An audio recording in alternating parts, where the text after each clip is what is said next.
Oh, hi! Chris Antista here, and if you can't tell by my face-hugging friend, we are at the Aliens Colonial Marines event. We are going to take you on an inside look of the single-player and the multiplayer and hear some choice words from the Gearbox team, including Randy Pitchford, about how the game ties into the Alien legacy. So, come on. I wanted to see if you could catch everybody up on exactly how this ties into the film series that we know and love. All right. Aliens Colonial Marines is the sequel to Aliens. I mean, canonically, it's a sequel to. It comes after Alien 3. Sure. But we are the true sequel to Aliens. You are a Colonial Marine on board the Sephora, which is another Calistoga-class ship. Mm-hmm. The same ship as the Sulaco, which was the ship they went to the planet on in the original film. Mm-hmm. And this time, though, there's a whole battalion of Colonial Marines with you. So a massive force, and you're part of that massive force. We are pretty important, I guess, within the whole grand scheme of things. We're in a lot of ways tying all three movies up into one. Some poor grunt took a header into the glass. We finally got hands-on with the multiplayer, and I love how you described it as asymmetrical multiplayer a la Left 4 Dead, where you are running away from something that's technically stronger than you, and you're always sort of outmaneuvered. And I had a great experience with it, just because no matter how many times the events occurred to me, I'm scared every time, much like the Hunter and the Smoker. It's really interesting. You know, there's very few competitive games that are asymmetrical because it's difficult. Yeah. It's very difficult. This franchise begs for it. Yeah. I want to be a Xeno, which means I want to crawl on walls. I want to be able to get through tiny little ducts and corridors that humans can't get through. I want to be able to crawl on ceilings.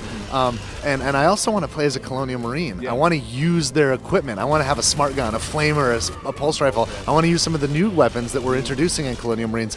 When we're even playing a competitive game, though, when I'm a Colonial Marine, I want to get the mood captured.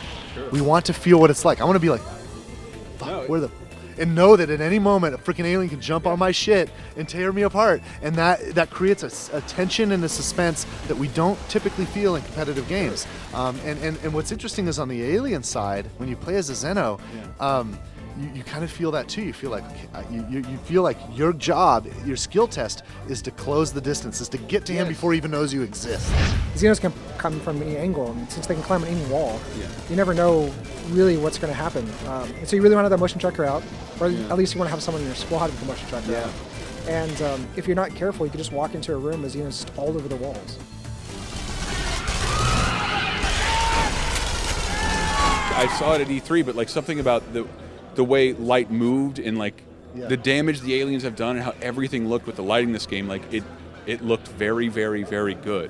Thank you. Now, when we did that demo at E3, we had very little time with the new engine that we had created for this. And it's exclusive to this game. This technology, we call it deferred rendering, and you're going to hear this keyword a lot in the coming year and a year and a half as the next generation starts to emerge. And that's because this is the future. What it means is the scene is set up first, and the lighting's rendered last. So that means that everything can move, and the lights can move, and it all simulates naturally. It makes everything really dynamic. Mm-hmm. That's something that, with normal baked lighting that you see in lots of other games, you really can't do. The E3 demo had a great example of that when the lights are cut, and so everything goes to red. So the entire environment changes, and it's completely dynamic.